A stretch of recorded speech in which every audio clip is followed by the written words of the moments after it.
quelle a été ma pire galère? Je me souviens en fait, c'est pendant une campagne de distribution de matériel scolaire que je faisais au cours de mon travail à voie libre. Et donc là, je pars au volant d'un 4x4 qui était chargé de sacs à dos, de stylos, de cahiers. Et en fait, on allait dans les villages les plus pauvres pour distribuer ce matériel scolaire aux enfants. Et là, on se retrouve dans le plus bel endroit au monde, dans un endroit vraiment magnifique, au fin fond des Andes, en fait, dans le berceau de la civilisation quechua, à toutes sortes de pistes. C'est vraiment des pistes, c'est des petits chemins en terre. Vous avez une montagne sur votre gauche et à droite, vous avez un fossé qui fait 800 mètres de dénivelé vers un fleuve. Et en fait, on allait de montagne en montagne, comme ça, on traversait la région du nord de Potosi. Et en traversant, en fait, on s'est retrouvé enlisé en plein milieu de nulle part.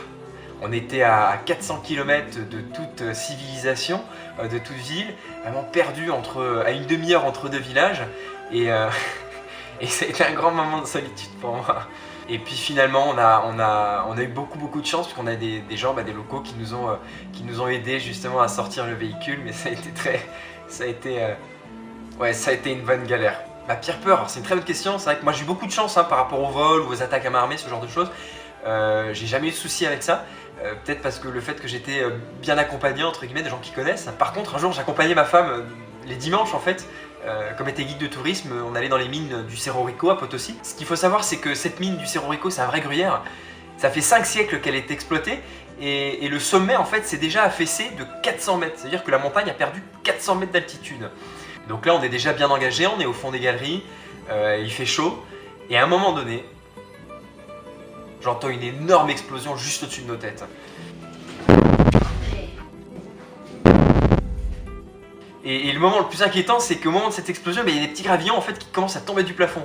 Et en fait, les mineurs du dessus étaient en train d'exploser un tunnel à quelques dizaines de mètres plus haut. Alors là, effectivement, ouais, c'est un petit peu... C'était un moment où j'ai eu très peur, ouais. Ah, mon meilleur souvenir...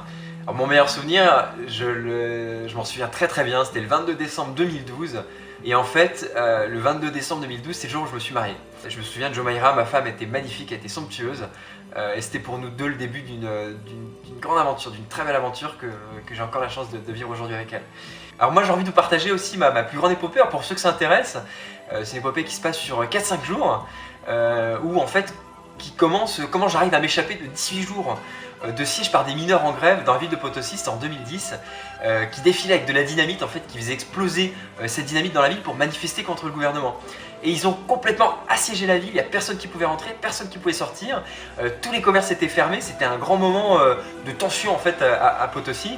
Et l'histoire de comment est-ce que j'ai décidé de quitter cette ville assiégée pour rejoindre en fait la ville de La Paz, où j'avais prévu justement avec un ami on préparait ça depuis plusieurs mois, d'escalader une montagne de 6500 mètres le lendemain. Alors pour ceux que ça intéresse de recevoir ce récit par email, tout simplement vous likez la page du groupe Facebook, vous m'envoyez un message avec votre email ou en commentaire sur la chaîne YouTube, ou plus simple encore, vous m'envoyez un email à maxime.chiquet@naturalhand.com pour que je vous envoie tout ça rapidement. Je vous remercie de votre écoute, on se retrouve vendredi pour notre prochaine vidéo pour partager et donner vie aux terreurs de Bolivie.